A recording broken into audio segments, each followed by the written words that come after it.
Quand moi je suis arrivé, je pense que mon premier boulot, je travaillais à la boulangerie. Je suis arrivé en août. Donc je suis rentré le premier jour, j'ai dormi de 20h jusqu'à 15h.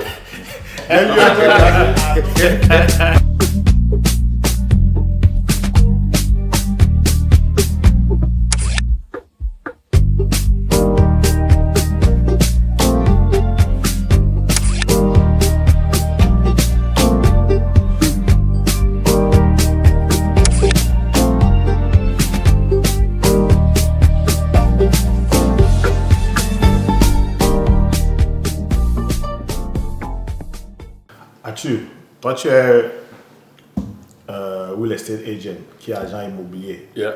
Tu vois, et venu aux États-Unis, qu'est-ce qui t'a encouragé à entrer dans ça? En fait, ce qui m'encourage à entrer dans le real estate, c'est parce que en fait, j'ai commencé les investissements, à payer les terrains, faire ce qu'on appelle le flipping. Yeah. Donc, je paye des vieilles maisons et puis j'essaie d'arranger, mettre sur le marché. Quelle vieille maison? N'importe quelle vieille maison? Bon, pas n'importe quelle vieille maison. Moi, je prends des petites maisons qui sont déjà un peu gâtées, les trucs qu'il faut arranger sur ça.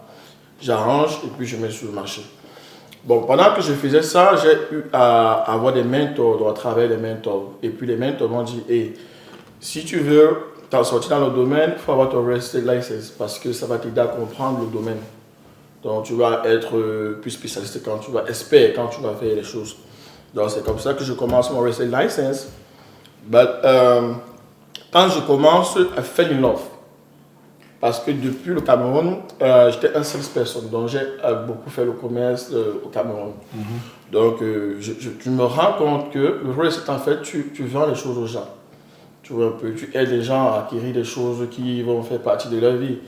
Et je tombe, I fell in love avec le real estate. C'est comme ça que je prends ça maintenant comme une carrière. Donc j'ai changé de cloud engineer à real estate. Par passion.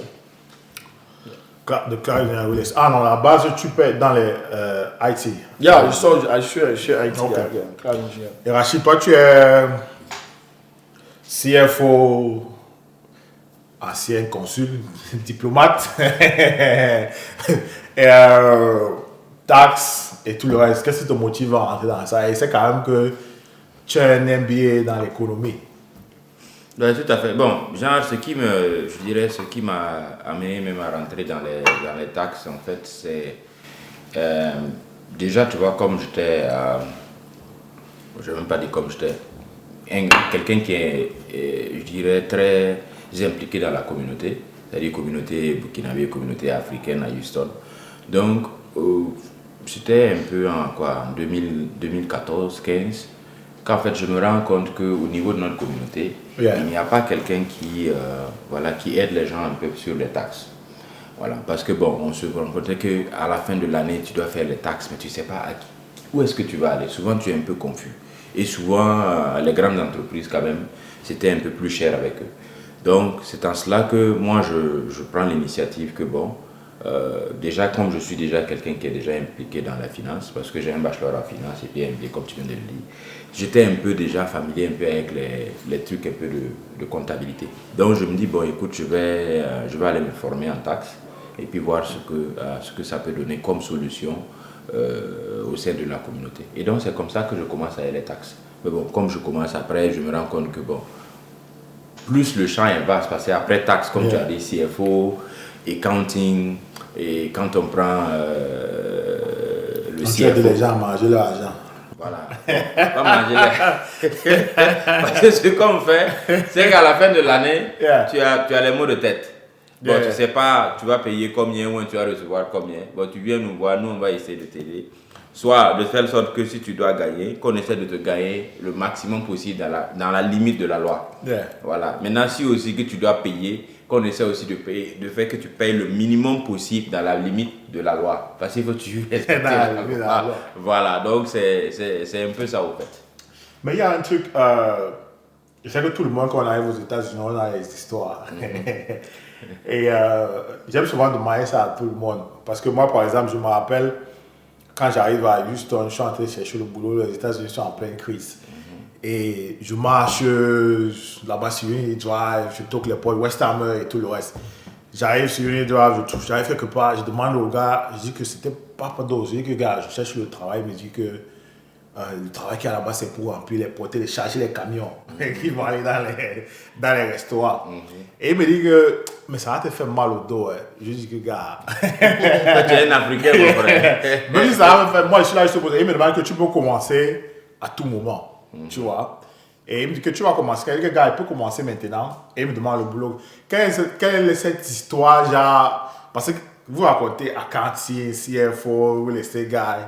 C'est un peu à Mangou, le gars où. Le gars où a pincé. Il a rien pincé. Tu vois. Tout à fait. Non, je pense que tu as parfaitement raison. On a tous une histoire à raconter. Hein. Voilà, les débuts n'ont jamais été faciles. Et il y a tous les petits boulots. Comme tu l'as dit, tu es arrivé sur West Ham, tu tournais. Bon, quand moi je suis arrivé, je pense que mon premier boulot, je travaillais à la boulangerie.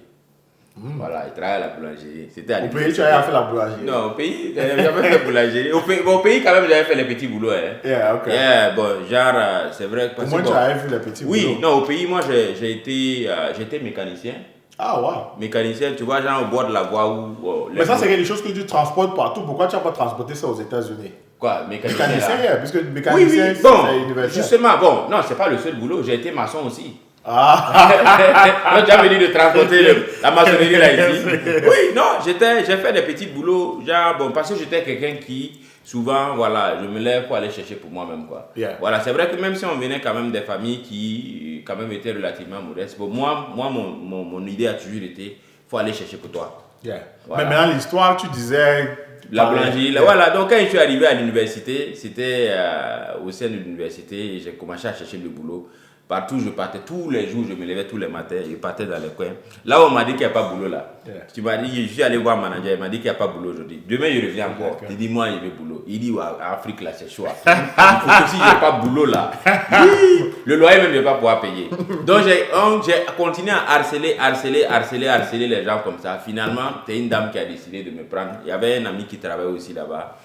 Il s'appelle Yakou, qui travaillait dans la boulangerie. Ils m'ont pris à la boulangerie. Donc, quand ils m'ont pris à la boulangerie, bon, il n'y a pas d'expérience. Donc, il lavait les plats. La plonge. La plonge, c'est ça. Donc, de la boulangerie, après. La face au soin, on appelle ça la plonge. Oui, la plonge, bon, ça, yeah. tu vois, ça, c'est une expression française. Yeah. Donc, après ça, de là-bas, j'ai eu un autre boulot à la librairie.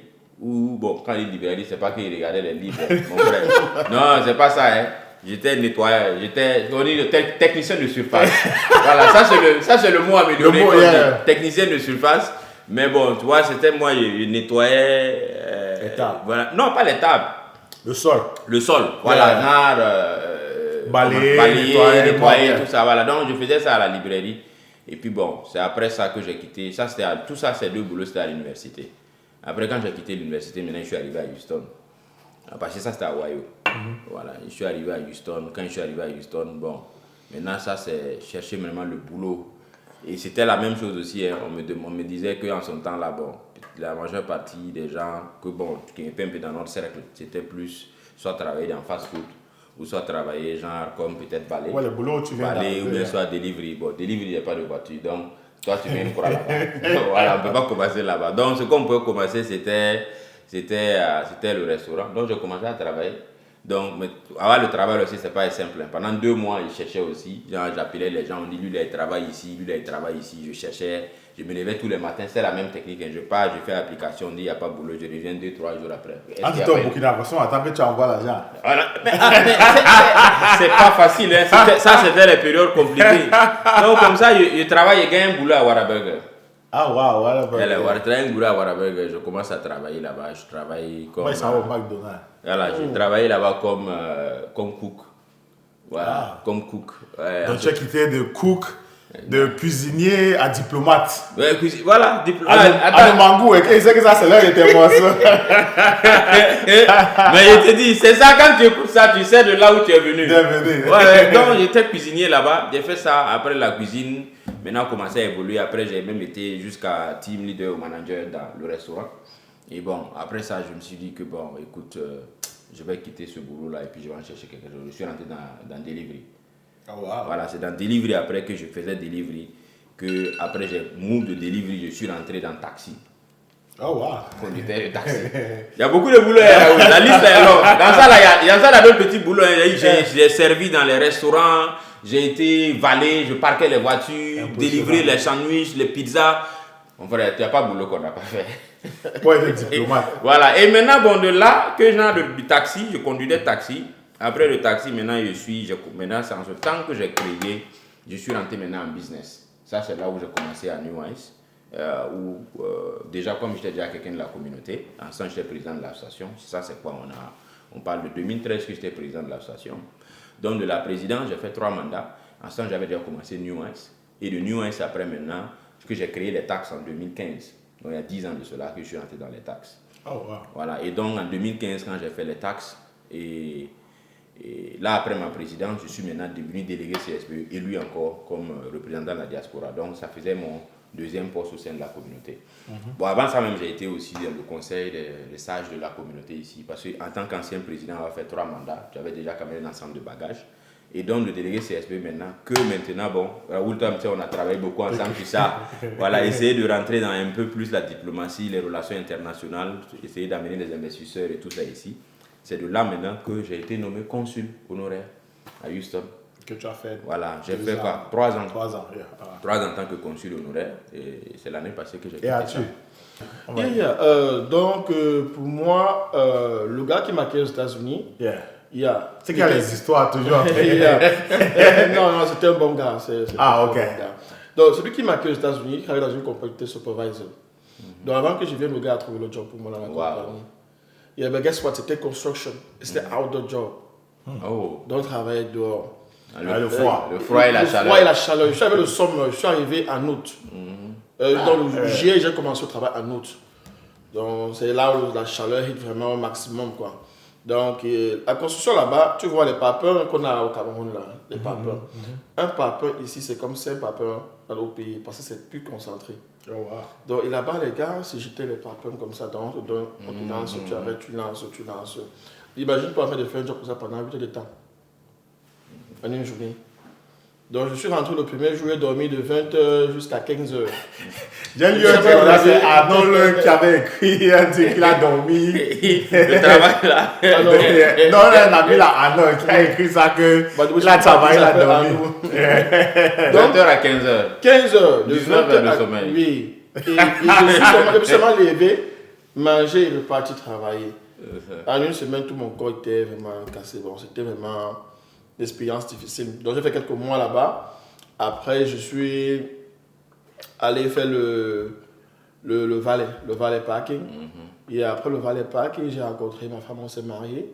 On a comme on dit au pays, au Cameroun on dit Iki. Ça veut dire en fait que c'est bon. C'est bon, quoi, c'est bon. Donc, de là, on a ouvert un business ensemble. C'était un bureau supply, salon de coiffure. On a géré ça pendant 3 ans, 4 ans, jusqu'en 2020, pendant le shutdown. Pendant le shutdown, on a décidé de changer, de faire autre chose. 2020, Corona. Oui, shutdown. On a shutdown, on a décidé de faire autre chose. Donc, c'est là que je commence à travailler en tant que cloud engineer jusqu'en 2020 à 2023. Je travaille comme cloud engineer. Bon, j'avais 2 jobs. Bon, c'est ça les choses qu'on ne dit pas bien. Donc, je manageais les trucs dans le IT. Et puis, après, il y a eu on appelle ça comment là, le layoff. Et à part le layoff, j'avais tout à fait fait mon real estate license. Donc, je me suis concentré sur le real estate license. J'ai eu mon real estate license. Et pendant que j'étais en train de... Quand j'ai eu ça, je continuais à chercher le job. Mais quand j'ai commencé à prospecter, à faire le marketing, et puis j'ai vu, non, I'm built for this, that's what I'm built for. So j'ai décidé d'arrêter le IT, de chercher les jobs et être full-time real estate agent. I'm going to 2 years. Oh, wow. So, and, Congratulations. Moi j'ai un truc, c'est que je vois un peu, on va constamment en Afrique. On a souvent, avec nos histoires, pour arriver au succès ou bien de trouver une situation aujourd'hui, tu es passé par ci, par ça, et qu'on dit souvent aux gens que c'est pas facile comme vous pensez, que nous aussi on veut venir à un devoir. Moi par exemple, ma position, j'ai toujours dit, si tu n'as pas de situation, je conseille de partir. Parce que je suis certain que je suis devenu aujourd'hui ce que la personne que je suis, c'est parce que j'ai eu cette opportunité. Mais maintenant, si tu as une situation déjà, je ne vais pas conseiller de partir. Bien sûr, bien sûr. Moi, pour vous, dans ce domaine-là, dans cette situation, qu'est-ce que peut-être vous conseillez, ou quel est votre point de vue? Parce qu'il y en a souvent que vous dites que c'est dur, mais pourquoi vous ne revenez pas au pays? Tout à fait. Non, moi je pense que ce que tu as dit tout de suite là, je rentre dans la même ligne que toi. En fait, quand tu as déjà une situation, c'est-à-dire un boulot peut-être professionnel, où quand il est professionnel, soit tu as des diplômes, tu as un boulot, soit tu es un businessman, tu fais aussi quand même assez quelque chose de substantiel. Vraiment, venir aux États-Unis, c'est le rêve américain. Mais c'est pas, je ne pense pas que ça soit peut-être la solution si tu as déjà une situation qui est quand même assez stable. Parce qu'on voit, il y a des gens qu'on a vus, je connais des gens qui avaient peut-être bac plus 5, qui avaient un bon salaire, en tout cas quand même assez moyen, ou je dirais plus que moyen, qui vivent bien en Afrique, mais qui décident de rentrer dans les petits boulots ici. Parce que si tu viens, ton master que tu as au pays là, mon frère, on revient aux mêmes choses ici. Alors, on commence à zéro. Tu vois, quand lui il disait tout de suite là, tu fais 2 boulots là. Imagine si tu viens avec quelqu'un qui était déjà dans un certain bureau, dans un certain confort, ou bien qui était un homme d'affaires qui faisait déjà de l'argent. Tu reviens, tu vas commencer les mêmes petits boulots comme nous. Et ça, donc, et tu vois, non? Et quand tu prends, lui il disait il faisait 2 boulots à cet temps. Moi je faisais 2 boulots, ou genre je faisais 24 heures sans dormir. Straight. Genre je quittais ma maison lundi matin. Je quittais ma maison lundi matin à partir de 9h, 10h, je rentre le lendemain à 9h, 10h. C'est-à-dire que pendant les 24 heures, là, je quittais lundi matin exactement, je quittais lundi matin là, pour être plus précis à 9h30. J'arrive au boulot à 10h. Je travaille de 10h à 14h. Je cours à 15h. Je finis mon cours de 15h là, à 21h. Et à 21h, je travaille. Donc le professeur nous laisse toujours sortir genre 10-15 minutes avant là. C'est les 10-15 minutes là que j'utilise pour prendre ma voiture rapidement, rouler, aller au travail. Et je finis le lendemain à 9h. Et je conduis, je rentre à la maison. Bon, imagine quelqu'un qui fait ça. Moi, je faisais ça genre chaque lundi et chaque mercredi. Et maintenant, les autres jours, là, c'était un peu plus relax. Tu étais plus jeune. Oui, j'étais plus jeune. Mais quelqu'un qui vient de l'Afrique, parce que si tu viens, tu n'as pas d'expérience aux États-Unis, tu vas rentrer dans ce genre Donc, je ne pense pas que ça soit conseillé. Mais maintenant, quelqu'un peut-être qui est en Afrique, qui n'a pas peut-être solution, ou qui n'a pas de situation, avant encore, je dirais même que c'était un peu plus facile de venir aux États-Unis, de trouver genre un peu ton Eldorado. Les choses deviennent de plus en plus corsées chaque jour. On voit un peu les lois de l'immigration, on voit un peu comment les choses évoluent. C'est pas caché pour quelqu'un. Donc, ce que peut-être nous avons bénéficié il y a peut-être 10-15 ans de cela, et ceux qui ont bénéficié peut-être il y a 20 ans, 25 ans, c'est plus la même chose que quelqu'un qui va venir demain matin. Il y a des choses qui sont plus trop faciles que genre peut-être avant. Voilà. Aujourd'hui, moi, je prends avant, quand je travaillais, genre, je travaillais à Whataburger là. J'avais un social. Je travaillais. Aujourd'hui, si tu veux travailler à Whataburger, il te faut faire e-verify. Donc, si tu n'as pas papier, tu ne peux pas travailler là-bas. Tu vois? Bon, ça, c'est un exemple que je donne. Nous, on a bénéficié de ces facilités-là avant. Genre, j'avais le social, je travaillais là-bas. C'était mon social, c'est mon nom. Mais on ne peut pas faire e-verify. Donc, aujourd'hui, si tu fais e-verify, tu ne peux pas travailler là-bas. Donc, tu vois un peu. Mais c'est des choses que tu ne peux pas expliquer peut-être à quelqu'un qui ne connaît pas l'environnement des États-Unis. Donc, tu ne comprends pas. Il ne peut pas comprendre. Voilà. Il faut que, celui qui va. Parce que ton bonheur peut sortir de n'importe où. Même dans le feu, là où c'est compliqué, tout le monde vient, ça brûle là. Peut-être pour toi. Chacun son expérience. Voilà, peut-être pour toi, ça va sortir là-bas. Mais il faut que nous, quand même, qui avons l'information, on te passe l'information et tu fais la décision. À toi seul, si tu décides que malgré ces choses, je vais partir. Bon, si tu pars, si c'est le bonheur, c'est bon pour toi. Est-ce que si j'achète la maison aux États-Unis, ça peut me donner la résidence permanente, qui est la green card, là où il a parlé de EB5. Et souvent, ce que j'essaie de dire aux gens, c'est de mieux comprendre. Est-ce que acheter, parce que je sais que, par exemple, le EB5 qui est en place, dont il parlait, qui va aussi nous éclairer par rapport à ça, ou maintenant même, avec le nouveau président Trump, ils veulent mettre à 5 millions.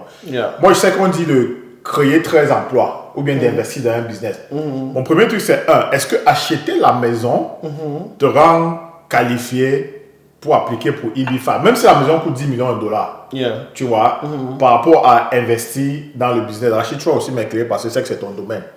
Il y a ça à la maison, et il y a aussi quelque chose qui chauffe en ce moment où on dit, tout le monde est en train de dire, ça circule beaucoup sur Internet, acheter les terres aux États-Unis ce genre, est-ce que tu peux éclairer, acheter les terres aux États-Unis? Est-ce qu'il y a des montants à payer chaque mois? Quel est le truc? Est-ce qu'il y a des trucs qui sont cachés, des informations que ceux qui font la promotion de ce projet d'acheter les terres ne donnent pas? Parce que honnêtement, moi quand même, ça fait 17 ans que je suis là et avec mon travail, je pense qu'il y a quand même des informations qu'on ne donne pas vraiment aux gens dans ce projet d'acheter les terres. Et beaucoup m'appellent par rapport à ça. Toi qui es ton domaine, qu'est-ce que tu peux un peu mieux nous éclairer sur ça? Et si toi aussi qui en connais, tu peux jump à anytime. D'abord, la première question concernant l'achat des maisons. Acheter une maison aux États-Unis ne peut pas te permettre de transférer un statut. Ça peut aider dans ton document que tu vas présenter à l'immigration. Mais ce n'est pas un facteur que tu peux utiliser. Même si tu as 10 maisons de 100 millions de dollars. Non, ce n'est pas un facteur que tu peux utiliser à l'immigration pour changer le statut. Tu peux te marier à un citizen, des trucs comme ça, là, tu peux appliquer pour l'asylum. Mais la maison ne peut pas. Oui, non, la maison, non. Ça peut aider dans ton dossier, mais ça ne va pas te permettre de changer de statut.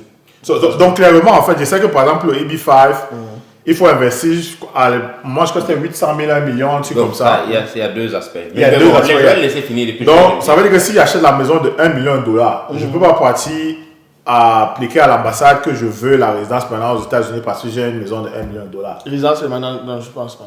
En fait, pour un peu venir sur l'aspect de comment est-ce que tu es en Afrique et puis tu as l'argent, tu veux bénéficier de la résidence permanente. D'abord, pour devenir résident permanent aux États-Unis, basé sur l'argent, quelqu'un qui a l'argent. Parce que bon, il y a basé sur l'investissement, parce qu'il y a d'autres aspects, je ne vais pas parler de mariage, de la non, on parle de l'investissement dans la maison. D'investissement. Il y a deux aspects d'investissement. Il y a deux aspects pour pouvoir avoir la résidence permanente. Même si tu as 20 millions de dollars, que tu viens, tu payes une maison de 20 millions de dollars, ça ne te donne pas la résidence. Il faut rentrer dans ce qu'on appelle le EB5.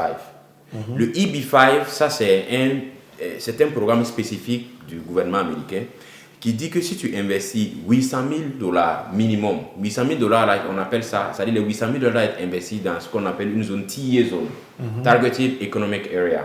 C'est-à-dire c'est des zones d'intérêt très spécifiques, je veux dire d'intérêt vraiment regardant que le gouvernement fédéral a choisi en disant que si tu investis dans cette zone, c'est 800 000. Mais sinon, normalement, partout, c'est 1 million de dollars.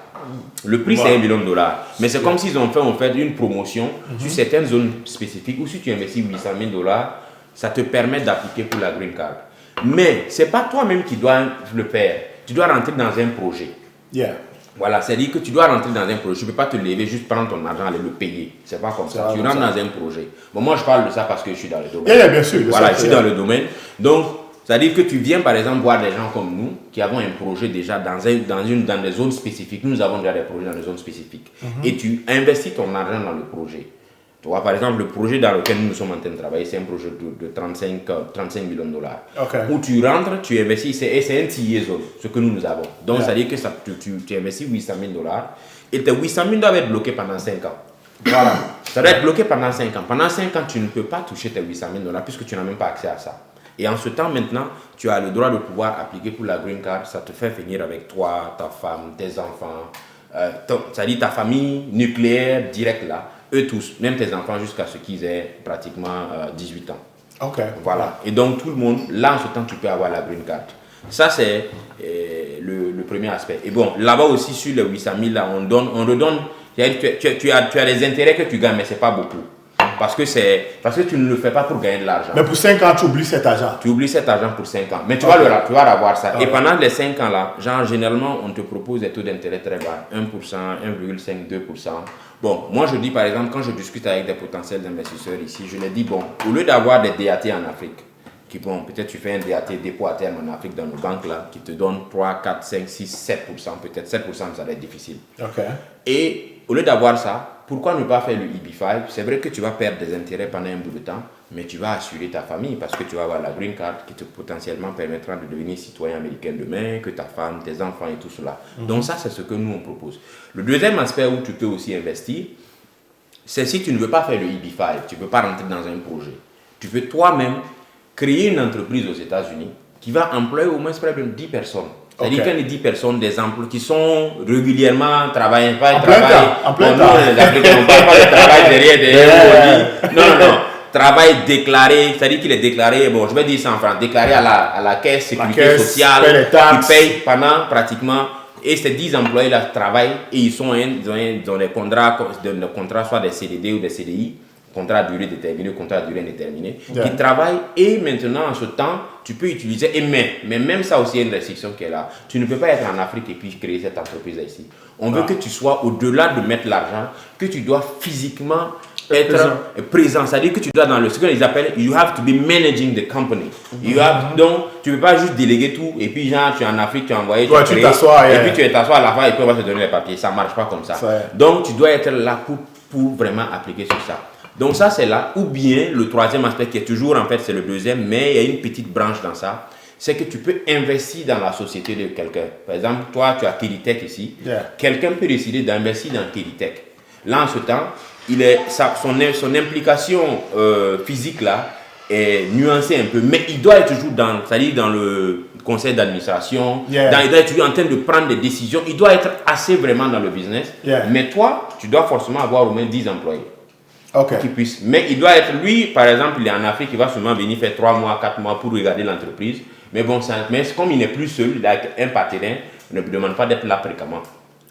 Donc, tu vois, c'est comme ça que ceux qui sont en Afrique, qui ont l'argent, peuvent potentiellement penser à pouvoir avoir la green card sur l'investissement. C'est ce que j'ai dit. Voilà, maintenant, bon, il y a d'autres aspects. Voilà, bon, maintenant, ce qu'il est en train de Trump, le président Trump qui a parlé en disant que bon, il parle de la gold card, les 5 millions, bon, c'est juste quelque chose qu'il a lancé, il n'a pas encore donné les détails. Et même pour faire ça, ça va prendre du temps parce qu'il faut que le Congrès approuve ça, que ça soit quelque chose. Bon, c'est vraiment trop de paperasse. Donc, bon, pour l'instant, ce qui est le truc, c'est soit ou soit employment, by employment, you are creating your own company, tu crées ta compagnie. Donc ça, c'est les deux aspects qui permettent à quelqu'un qui a l'argent de pouvoir avoir la green card. Ta seconde question. Voilà, pour les terres, parce que c'est ça en fait qui chauffe en ce moment. Ou beaucoup appellent. Est-ce que acheter la terre aux États-Unis, parce qu'il y a une promotion en ce moment, une grande promotion, où il y a quelqu'un, beaucoup m'ont appelé par rapport à ça, ça circule sur le net, venez acheter les terres, les Africains doivent se lever parce que tout le monde achète les terres, on a pris l'espace ici. Est-ce qu'il y a un bénéfice pour un Africain à acheter une terre ici? Que ce soit en papier, que ce soit... Quelles sont les lois, les taxes et tout le reste qui va avec en fait? Il y a des choses que on ne dit pas aux gens, n'est-ce pas? Parce que tous ces gens qui vendent les terres là, généralement c'est eux qui donnent le agent. Ou bien l'agent immobilier, ils te prennent l'agent immobilier avec qui tu vas travailler et signer tes papiers. Mais voici comment ils doivent voir la chose. C'est comme si on avait un problème de terre, n'est-ce pas? J'ai un problème de terre avec celui qui vend, n'est-ce pas? Et puis il vient, il dit je vais te trouver un avocat. On part au tribunal, je trouve un avocat qui va te défendre. Mais qu'est-ce que vous pensez qu'il va arriver? Il va arriver. Il ne va pas être loyal à lui, il va être loyal à lui. Donc si c'est lui qui te trouve un agent, si tu trouves l'agent immobilier pour travailler sur l'achat du terrain, il n'est pas vraiment loyal à toi parce que c'est lui qui l'a envoyé. Donc beaucoup de gens ne savent pas qu'ils doivent chercher un agent qui est loyal et dédié à lui. N'est-ce pas? C'est la première chose qui est vraiment qualifié, c'est la première chose qu'il faut faire, qui est indépendant de la personne. Parce qu'il y a beaucoup de lois, de régulations dans l'achat des terrains, de vente des terrains, dans le reste, dans l'immobilier aux États-Unis. Tout à fait, bien sûr. Il y a énormément de régulations. Il y a beaucoup de choses qu'il faut tenir en compte quand tu peux acheter un terrain. Déjà, quand tu peux acheter un terrain, il faut savoir qu'il y a ce qu'on appelle le plan d'urbanisation en Afrique. Il y a les plans d'urbanisation aussi. Ici, on appelle ça les zoning. Donc, quand tu payes une terre, tu vas savoir, est-ce que je vais payer la terre là pour résider là-bas? Est-ce que je vais payer ça pour faire le commerce? Est-ce que c'est fait pour... c'est une zone industrielle? Ou bien c'est une mix zone où je peux tout faire? Tu ne connais pas, on ne t'a pas dit. Tu pars, je te paye le terrain. Peut-être tu partais payer le terrain pour résider. Après, tu te dis que si tu peux faire le commerce là-bas. Ah bon, donc ça veut dire en fait que c'est la ville qui te dit que ici, tu ne peux pas résider. Oui. Tu peux plutôt faire le commerce ici. Oui. Et et beaucoup de gens partent payer les terrains sans savoir. Et c'est quand ils veulent construire, quand on dit tu ne peux pas faire ceci, tu ne peux pas faire cela. Donc tout n'est pas juste d'acheter la terre. Deuxième chose maintenant, quand tu pars payer cette terre-là, n'est-ce pas? Il faut te demander quelles sont les restrictions qu'il y a sur cette terre. Parce qu'il y a ce qu'on appelle les deed restrictions. Ça veut dire que quand tu pars payer cette terre-là, il y a des choses sur les terres que tu ne peux pas faire. Ok. Oui. Donc, tu n'as pas le droit de tout faire sur cette terre, de modifier tout sur cette terre. Donc, il faut savoir les restrictions qu'il y a sur cette terre. Et ça passe par quoi? Il y a ce qu'on appelle les ismes. Les ismes signifie quoi? Ça veut dire que tu peux payer une terre où il y a quelqu'un qui a d'autres droits sur cette terre. Comment ça? Ça veut dire qu'il peut passer, il peut pas carrément passer par chez toi pour arriver chez lui. Il peut conduire sa voiture dans ton terrain pour aller chez lui. Donc, il faut savoir quels sont les ismes qu'il y a sur cette terre. Ok. Si tu ne connais pas ça, c'est dangereux. Une autre chose, le flood, l'inondation. Il y a beaucoup de terrains qui sont dans les zones d'inondation. On te vend le terrain et tout, tu ne connais pas si c'est dans une zone d'inondation ou pas. Et imagine un peu que le gars, quand tu as présenté, travaille le monsieur. Tu peux pas te dire si c'est dans une zone d'inondation, s'il ne connaissait même pas le procès. Il va voir les yeux, il va avancer. Mais est-ce qu'on paye, est-ce que, je prends peut-être au Cameroun, tu vois, tu peux acheter une terre, comme on dit souvent, on garde de l'argent. On attend que dans 20 ans, ça va grandir. Je prends par exemple, aujourd'hui, tu as Douala Lundi, qui a pris de l'ampleur. Ceux qui ont acheté les terres là-bas dans les 1990 étaient sages. Aujourd'hui, la terre est devenue très chère. Est-ce que c'est la même chose ici? J'achète une terre aujourd'hui, je m'assois chez moi, je reviens après 20 ans pour faire quelque chose avec. Si, c'est pratiquement la même chose, mais il y a des obligations que les gens oublient. Ok. Il faut savoir si la zone dans laquelle tu as payé le terrain a ce qu'on appelle le HOA. Le HOA, c'est le Home Owner Association. Donc, il y a des gens qui contrôlent la terre, qui vous disent ce que vous pouvez faire, ce que vous ne pouvez pas faire. Et c'est aussi eux qui embellissent la zone. Donc, il faut savoir si la zone a le HOA. Si ça a le HOA, chaque mois, tu as les obligations de payer des frais pour ça. Un. Deux, il y a ce qu'on appelle les property taxes. Property taxes, yes. Donc, tu dois payer les taxes au gouvernement. Les impôts? Oui. Sur cette terre-là. Chaque année? Chaque année. Même si tu n'as pas construit sur ça? Oui. Maintenant, il y a des zones, ce qu'on appelle, si tu déclares que le terrain que tu as pris, c'est dans une zone, c'est pour faire l'agriculture ou bien l'élevage, on peut te faire les taxes exemption, tu ne payes pas les taxes. Mais dans le cas contraire, si c'est un lieu de résidence, de commerce, tu es obligé de payer les taxes. Et si tu ne payes pas cette taxe, le gouvernement a le droit de venir récupérer ton terrain. Voilà, c'est la partie là que je voulais. Ok, si tu ne payes pas les taxes, le gouvernement a le droit de venir. Après, à un certain moment, ils vont récupérer ton terrain. Ils vont faire ce qu'on appelle le foreclosure. Ils ont le droit de reprendre le terrain, repousser ce terrain. Même chose pour le HOA. Le HOA a le pouvoir de reprendre ton terrain si tu ne payes pas les frais. Yes, le HOA a le pouvoir de prendre ton terrain. Donc ça veut dire qu'il y a d'abord les impôts, les taxes, et puis il y a le HOA. Donc ça veut dire que les deux, tu dois payer chaque mois. L'un ou l'autre peut. Bon, généralement, on dit par mois, mais c'est combine par ailleurs. Tu payes par mois, par an. C'est reparti par mois, mais tu payes un an. Et même chose pour les taxes, tu payes une seule fois, ou bien tu peux diviser par trimestre. Est-ce qu'il y a un avantage, par exemple, pour quelqu'un qui est en Afrique, d'acheter les terres aux États-Unis et s'asseoir juste en Afrique? Est-ce que c'est quelque chose que peut-être tu peux utiliser après, qui peut, comme tu as dit, par exemple, pour les enfants de venir s'installer ici? Parce que comme je dis, moi, en fait, les questions que je reçois beaucoup ces derniers temps, et avec les images que j'ai reçues, c'est le langage de certains agents immobiliers comme toi, c'est que non, il faut qu'on essaie de s'installer tous aux États-Unis, on essaie de conquérir en tant qu'Africain, on prend toute une zone, on achète les terres, les gens viennent de l'Afrique, ils achètent. Et puis la promotion, ce n'est pas beaucoup fait pour les Africains aux États-Unis, mais c'est plutôt les Africains en Afrique. Et honnêtement, quelque part, je pense qu'il y a certaines informations qui n'ont pas été données à ces gens. Est-ce qu'il y a un avantage pour quelqu'un, en dehors de que j'ai acheté la terre, c'est un investissement? Est-ce qu'il y a un avantage? Tu penses qu'il y a un avantage ou bien ça peut t'aider dans le statut ou quoi que ce soit? Il y a un avantage à payer la terre aux États-Unis, mais comme je le disais, il faut savoir choisir ton agent. Il faut savoir choisir qui te représente. Tu ne peux pas seulement partir prendre celui qui te vend la terre et te donner un agent qui va te représenter. Il ne te reprend pas, il n'est pas loyal à toi.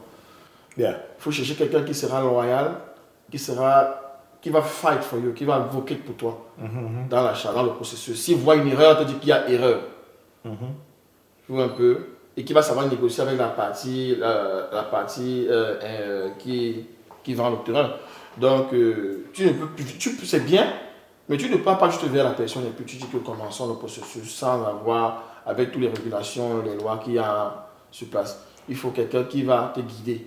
Mais quel est le bénéfice de quelqu'un qui va acheter la terre en Afrique, qui ne va jamais s'installer aux États-Unis? Comme au Cameroun, tu vois, si tu payes, les gens qui ont payé les terres près de Japoma. Et aussi, surtout si ça ne va pas te donner un statut aux États-Unis, en fait. C'est ce que je veux comprendre parce que la promotion que je vois beaucoup, je dis qu'il y a un peu de flou dans ça, c'est que tout le monde venait acheter les terres, il faut qu'on achète, on devient et tout le reste. L'avantage d'acheter, en fait. En fait, je pense que ce que tu dis, l'avantage d'acheter, c'est l'investissement. Il n'y a pas de statut que quelqu'un en Afrique va avoir parce que tu as payé quelque chose aux États-Unis. Il n'y en a pas. Il n'y a pas de statut. Ça, parce que j'ai payé, même si tu veux payer un building de 20 millions. Il n'y a pas d'avantage. Que ce soit maison, que ce soit les terres. Oui, bon, peut-être l'avantage, je pense que si tu as un building de 20 millions et que ton visa est expiré, peut-être quand tu repars à l'immigration et à l'ambassade pour chercher un visa pour revenir régler ton building. Non, mais j'ai vu des grands hommes d'affaires qu'on a refusé. Oui, mais ce que je veux dire, non, je suis en train de venir que genre en disant que peut-être si tu as ça, peut-être que bon, ils vont te regarder différemment en disant bon, quand même il a des intérêts là-bas, bon, il ne faut pas le fatiguer peut-être pour le renouvellement de son visa ou quelque chose comme ça, peut-être. Mais tu n'as pas de statut en payant un investissement direct. Le statut, pour avoir un statut aux États-Unis, c'est déjà clair. L'investissement, ça suit un ensemble de stratégies. Ou soit, si tu décides peut-être de payer la terre, ça te permet d'avoir, peut-être tu as payé la terre, tu ne sais pas ce que tu vas faire. Et 5 ans, 6 ans après, tu décides de venir aux États-Unis, ouvrir une entreprise, si la nuit dit parler, si c'est l'agriculture, l'élevage, ou bien tu veux créer un building, ou bien tu veux faire une industrie, quelque chose, et que tu pars ça, c'est comme ton business, et que tu appliques avec ça pour avoir le statut. Mais tu n'as pas autre chose que l'investissement que tu reçois de ça. Mais est-ce que pour les taxes, toi qui es dans ton domaine, comment est-ce que ça pèse pour les taxes? Bon, tu parles de les impôts, payer les impôts, comme il a dit, tu as le HOA, tu as les impôts à payer chaque mois, est-ce que... Oui, tout ça maintenant, tout cela, ça dépend maintenant, on parle de quel type de taxe. C'est-à-dire, si tu as payé une maison, comme peut-être toi, Raoul, tu as une grande maison. Si, je me bats. Non, bon, oui, il faut acknowledge, c'est bon. Voilà, tu as ta grande maison qui est là. Je me bats. Tu te bats, on se bat toujours. J'ai où il va dormir, c'est tout. Mais, c'est-à-dire qu'à la fin de l'année, que tu dois faire ce qu'on appelle tes déclarations de revenus, comme on appelle income tax. Parce qu'il y a beaucoup de différentes taxes. Souvent, les gens sont un peu souvent confus avec ça. Ce que toi, Raoul, tu dois faire ton income tax, ton taxe de revenus à la fin. Quand tu dois faire ça, les taxes que tu as payées, ce que lui parlait de property tax, ça c'est property tax, tu payes ça au state. C'est le state. Par exemple, on a Houston, on est au Texas. Donc tu payes ça au Texas. C'est-à-dire que sur ça, tu as des déductions jusqu'à up to $10,000 à la fin de l'année que tu peux utiliser. Ok? De déduction jusqu'à $10,000. Ensuite, au-delà de ça, tu as, peut-être si par exemple lui, il est plus dans le real estate, il connaît plus ça. Si tu as ce qu'on appelle les point deduction, c'est-à-dire que peut-être en voulant prendre la maison, on a voulu le vendre la maison à 5 ou 6% d'intérêt. Et toi, tu dis, bon, 5 ou 6%, quand tu regardes le long terme, peut-être ça ne t'arrange pas, et tu veux payer un point. Tu veux peut-être payer 0,25 ou 0,50 ou 1 point. Au lieu d'avoir 5% d'intérêt, tu as 4,5 ou 5%. L'argent que tu as dépensé, parce que le point là c'est cher, hein? Tu peux prendre 0,25 là, ça peut coûter $5,000. Voilà. Donc c'est cher. Un point c'est dans les $12,000, exactement. Les conditions. Tu vois, donc je parlais de 0,25, tu vois. Donc, c'est-à-dire qu'un point, lui, il a dit $12,000. Bon, lui, c'est plus son domaine. Moi, mon domaine, c'est je regarde ce que tu as dépensé sur le point. Ce que tu as dépensé sur le point, ça aussi, c'est tax deductible.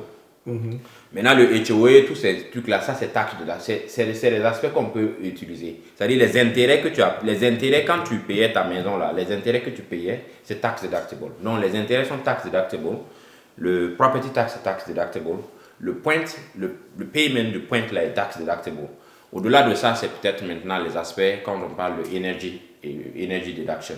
Peut-être si par exemple là tu décides de mettre des panneaux solaires dans ta maison, il y a des deductions. C'est-à-dire que l'argent que tu as dépensé pour installer des panneaux solaires, on peut le faire. Si tu décides de mettre des fenêtres qui ont des reflets d'énergie, saver ou quelque chose qui ont le solaire, on peut utiliser ça. Donc en tant que dans le real estate, quand tu es toi-même dans ta maison, c'est ce que nous pouvons utiliser dans tes taxes personnelles.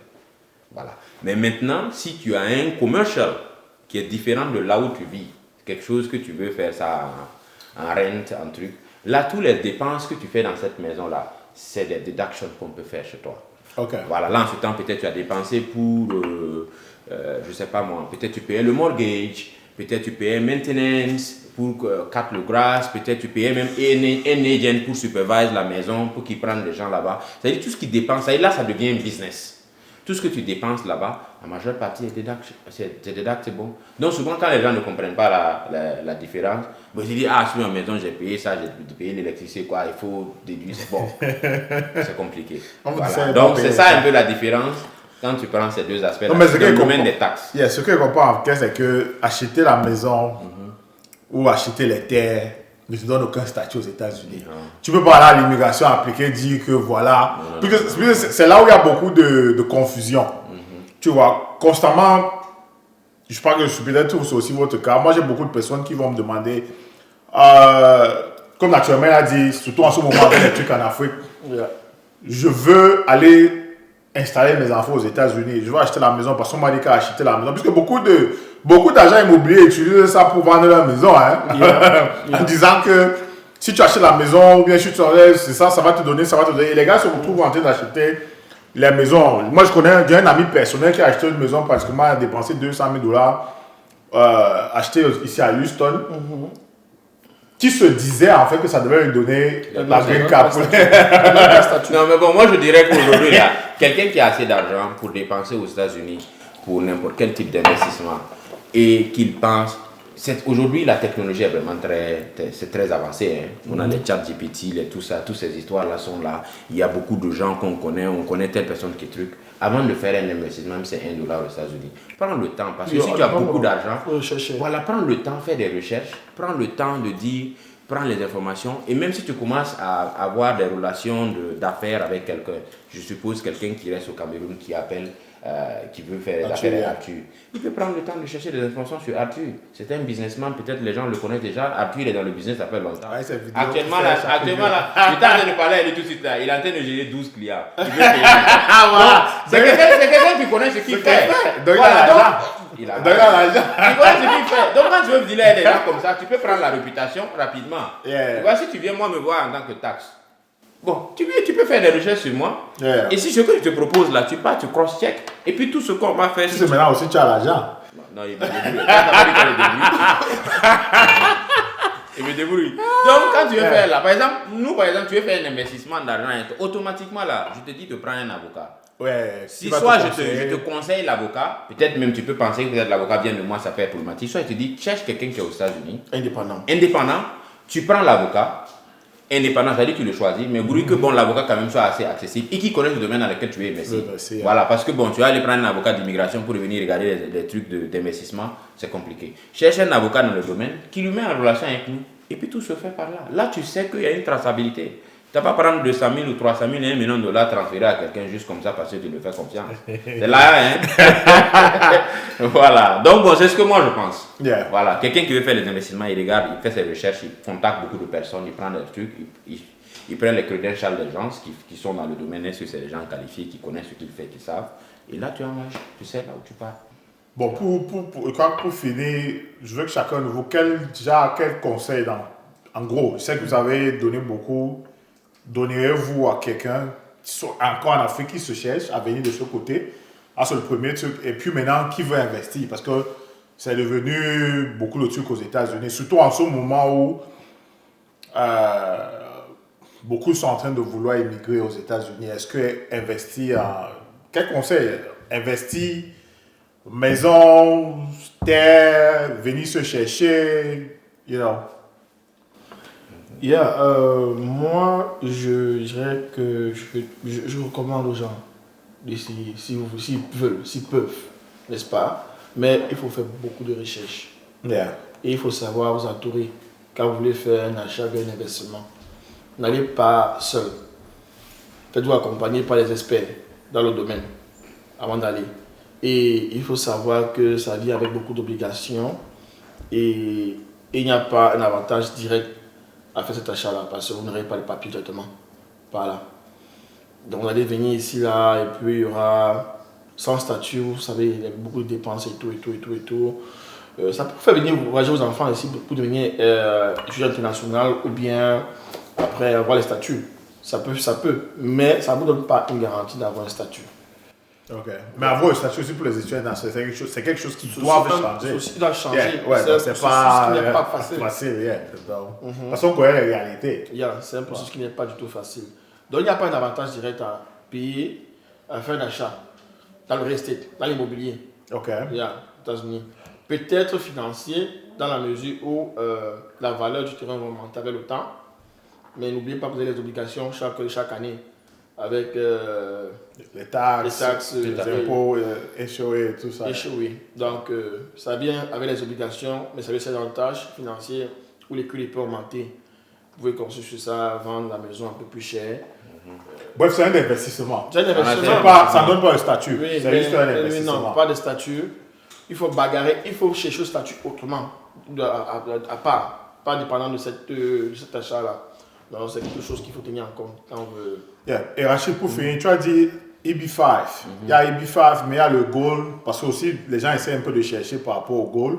Mais le EB5 va quoi en place? Le EB5 est en place actuellement et le EB5 continue. Même il va continuer, hein. C'est pas comme si le EB5 va arrêter. Le gold que le président Trump a parlé, bon, personne n'a les détails encore de ça. C'est juste que, genre, je dirais, c'est même pas un projet de loi. Il en a discuté.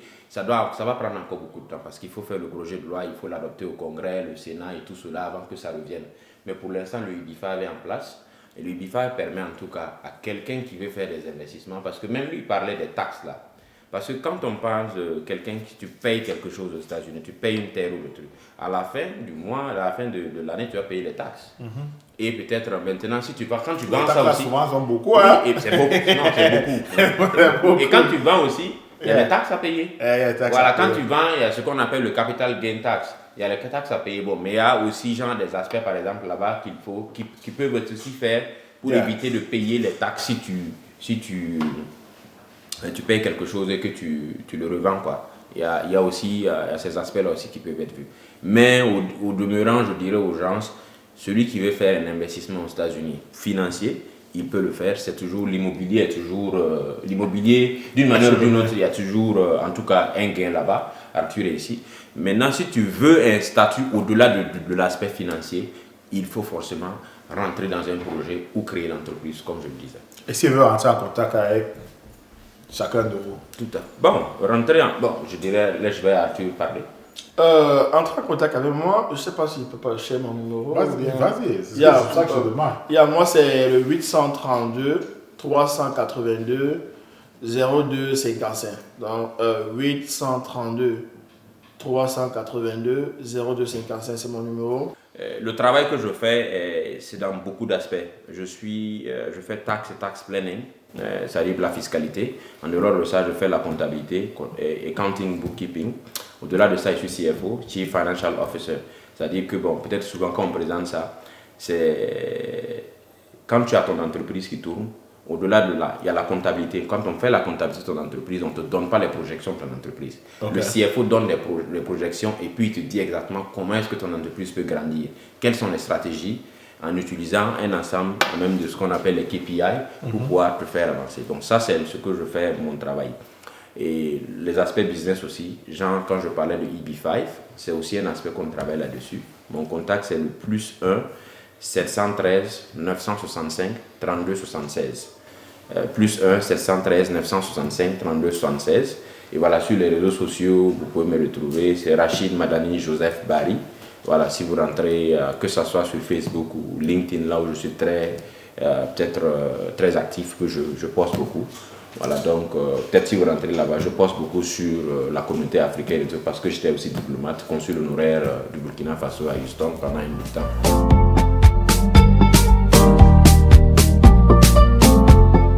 Vous pouvez rentrer en contact avec moi ou vous pouvez rentrer en contact avec Raoul. Le Gao a percé de boulanger à diplomate. Coupé! Mon frère, c'est pas boulanger, diplomate seulement, hein. C'est mécanicien, maçon. Mécanicien, maçon, diplomate, et puis là, de constructeur sur le soleil, à real estate, dans les grosses maisons. Est-ce qu'on a fini? Là où toi tu es en train de partir, là, nous aussi on te suit pour aller là-bas. Non, moi, je jongle. Coupé!